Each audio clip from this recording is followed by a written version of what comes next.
से ज़्यादा abundant gas पाई जाती है ऑक्सीजन में। ये नाइट्रोजन जो है ये प्लांट्स की सर्वाइवल के लिए प्लांट्स को ज़रूरत होती है, मगर प्लांट्स जो हैं वो डायरेक्टली इस नाइट्रोजन को एटमॉस्फेयर से नहीं लेते हैं, बल्कि उनके रूट्स में, सारे प्लांट्स के रूट्स में नहीं, जो लिग्यूमिनस प्लांट्स हैं उनके रूट्स में जो है बैक्टीरिया होता है, जिसको हम कहते हैं राइजोबियम बैक्टीरियम। क्या कहते हैं? Rhizobium bacterium. राइजोबियम बैक्टीरियम इस एटमॉस्फेरिक नाइट्रोजन को फिक्स करता है, उस फॉर्म में चेंज करता है जो फॉर्म को प्लांट्स फिर एब्जॉर्ब कर सकते हैं। ठीक है, नाइट्रोजन। तो इसके बगैर प्लांट सर्वाइव नहीं कर पाएंगे। फिर हमने ऑक्सीजन की बात की। ऑक्सीजन जो है ह्यूमन बींग्स और एनिमल्स के लिए ज़रूरी है, क्योंकि इनको जब इनहेल करना होता है, जब इंसान सांस अंदर लेता है या हैवान कोई सांस अंदर लेता है, वो ऑक्सीजन लेता है अंदर। ठीक है, ये ऑक्सीजन इसको रेस्पिरेशन के लिए ज़रूरत लगती है। इंसान जो भी फूड खाता है, अगर ऑक्सीजन न हो तो ऑक्सीजन की वजह से ही इंसान के फूड से जो है एनर्जी मिलती है। क्या मिलती है? एनर्जी मिलती है।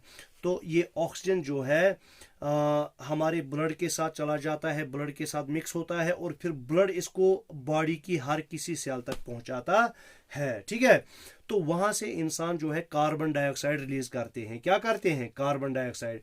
और एटमॉस्फेयर में ऑक्सीजन कहाँ से आता है? ये प्लांट्स रिलीज करते हैं। इसमें हमने कहा एक प्रोसेस है जिसको हम फोटोसिंथेसिस कहते हैं। ये एक ऐसी प्रोसेस है जिसमें ग्रीन प्लांट जो है इन प्रेजेंस ऑफ सनलाइट, याद रखना, green plants in presence of sunlight जो है अपना फूड तैयार करते हैं दो चीजों से, कार्बन डाइऑक्साइड और वाटर से। वो ग्लूकोज बनाते हैं, प्लस ऑक्सीजन जो है एज अ बाय प्रोडक्ट निकलता है वहां से, वो किस में चला जाता है? एटमॉस्फेयर में चला जाता है। उसके बाद हमने कार्बन डाइऑक्साइड की बात की। इसकी परसेंटेज 0.03% है। ये कार्बन डाइऑक्साइड प्लांट्स की सर्वाइवल के लिए ज़रूरी है। अगर कार्बन डाइऑक्साइड ना हो, प्लांट सर्वाइव नहीं कर पाएंगे। तो ये कार्बन डाइऑक्साइड एटमॉस्फेयर में कहाँ से आता है? तो ये कार्बन डाइऑक्साइड जो है ह्यूमन बींग्स और एनिमल्स रिलीज करते हैं। किस में? एटमॉस्फेयर में। और फिर इस कार्बन डाइऑक्साइड को फोटोसिंथेसिस प्रोसेस में यूज करते हैं प्लांट्स। तो इस तरह से आज का हमारा ये टॉपिक खत्म होता है। तो इंशाल्लाह कल हम आगे चलेंगे जिसमें हम पढ़ेंगे जो है कंपोजिशन ऑफ एटमॉस्फेयर। तो इसमें मैंने जो इंपॉर्टेंट पॉइंट्स लिखाए हैं वो आप नोट डाउन करोगे अपनी नोटबुक पर। से ज़्यादा एबंडेंट गैस पाई जाती है ऑक्सीजन में। ये नाइट्रोजन जो है ये प्लांट्स की सर्वाइवल के लिए प्लांट्स को ज़रूरत होती है, मगर प्लांट्स जो हैं वो डायरेक्टली इस नाइट्रोजन को एटमॉस्फेयर से नहीं लेते हैं, बल्कि उनके रूट्स में, सारे प्लांट्स के रूट्स में नहीं, जो लिग्यूमिनस प्लांट्स हैं उनके रूट्स में जो है बैक्टीरिया होता है, जिसको हम कहते हैं राइजोबियम बैक्टीरियम। क्या कहते हैं? Rhizobium bacterium. राइजोबियम बैक्टीरियम इस एटमॉस्फेरिक नाइट्रोजन को फिक्स करता है, उस फॉर्म में चेंज करता है जो फॉर्म को प्लांट्स फिर एब्जॉर्ब कर सकते हैं। ठीक है, नाइट्रोजन। तो इसके बगैर प्लांट सर्वाइव नहीं कर पाएंगे। फिर हमने ऑक्सीजन की बात की। ऑक्सीजन जो है ह्यूमन बींग्स और एनिमल्स के लिए ज़रूरी है, क्योंकि इनको जब इनहेल करना होता है, जब इंसान सांस अंदर लेता है या हैवान कोई सांस अंदर लेता है, वो ऑक्सीजन लेता है अंदर। ठीक है, ये ऑक्सीजन इसको रेस्पिरेशन के लिए ज़रूरत लगती है। इंसान जो भी फूड खाता है, अगर ऑक्सीजन न हो तो ऑक्सीजन की वजह से ही इंसान के फूड से जो है एनर्जी मिलती है। क्या मिलती है? एनर्जी मिलती है।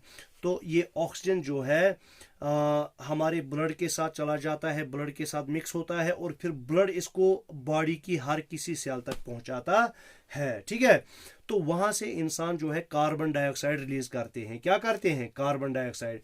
और एटमॉस्फेयर में ऑक्सीजन कहाँ से आता है? ये प्लांट्स रिलीज करते हैं। इसमें हमने कहा एक प्रोसेस है जिसको हम फोटोसिंथेसिस कहते हैं। ये एक ऐसी प्रोसेस है जिसमें ग्रीन प्लांट जो है इन प्रेजेंस ऑफ सनलाइट, याद रखना, green plants in presence of sunlight जो है अपना फूड तैयार करते हैं दो चीजों से, कार्बन डाइऑक्साइड और वाटर से।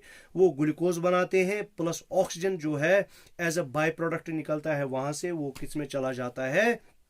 एटमॉस्फेयर में चला जाता है। उसके बाद हमने कार्बन डाइऑक्साइड की बात की। इसकी परसेंटेज 0.03% है। ये कार्बन डाइऑक्साइड प्लांट्स की सर्वाइवल के लिए ज़रूरी है। अगर कार्बन डाइऑक्साइड ना हो, प्लांट सर्वाइव नहीं कर पाएंगे। तो ये कार्बन डाइऑक्साइड एटमॉस्फेयर में कहाँ से आता है? तो ये कार्बन डाइऑक्साइड जो है ह्यूमन बींग्स और एनिमल्स रिलीज करते हैं, किस में?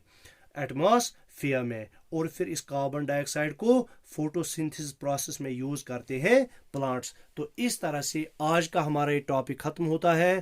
तो इंशाल्लाह कल हम आगे चलेंगे, जिसमें हम पढ़ेंगे जो है कंपोजिशन ऑफ एटमॉस्फेयर। तो इसमें मैंने जो इंपॉर्टेंट पॉइंट्स लिखाए हैं वो आप नोट डाउन करोगे अपनी नोटबुक पर।